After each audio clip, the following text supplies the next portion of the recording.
ತೇಜ್ ಪ್ರಭು ನ್ಯೂಸ್ಗೆ ಸ್ವಾಗತ.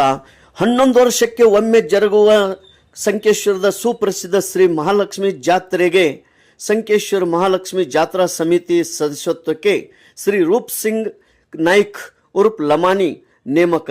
ಸಂಕೇಶ್ವರದ ಸಮಸ್ತ ಬಂಜಾರ ಸಮಾಜ ಏಕತಾ ಸಮಿತಿ ವತಿಯಿಂದ ಶ್ರೀ ರೂಪ್ ಸಿಂಗ್ ಕೃಷ್ಣಪ್ಪ ನಾಯ್ಕ್ ಉರ್ಫ್ ಲಮಾನಿ ಇವರನ್ನು ಶ್ರೀ ಮಹಾಲಕ್ಷ್ಮಿ ಜಾತ್ರಾ ಸಮಿತಿಯ ಸದಸ್ಯರನ್ನಾಗಿ ನೇಮಿಸಲು ನಾಮನಿರ್ದೇಶನ ಮಾಡಲಾಗಿದೆ. ಅದರಂತೆ ಶ್ರೀ ಮಹಾಲಕ್ಷ್ಮಿ ಜಾತ್ರಾ ಕಮಿಟಿಯ ಅಧ್ಯಕ್ಷರಾದ ಶ್ರೀ ಅಪ್ಪಸಾಹೇಬ್ ಶಿರ್ಕೋಳೆ ಅವರಿಗೆ ಬಂಜಾರ ಸಮಾಜದ ಸಮಿತಿಯ ಶಿಫಾರಸು ಪತ್ರವನ್ನು ಇಂದು ಕೊಡಲಾಯಿತು. ಈ ಒಂದು ಸಮಾಜದ ವತಿಯಿಂದ ಶ್ರೀ ರೂಪ್ ಸಿಂಗ್ ಕೃಷ್ಣಪ್ಪ ನಾಯ್ಕ್ ಇವರನ್ನು ಆಯ್ಕೆ ಮಾಡಲಾಗಿದೆ. ತೇಜ್ ಪ್ರಭು ನ್ಯೂಸ್.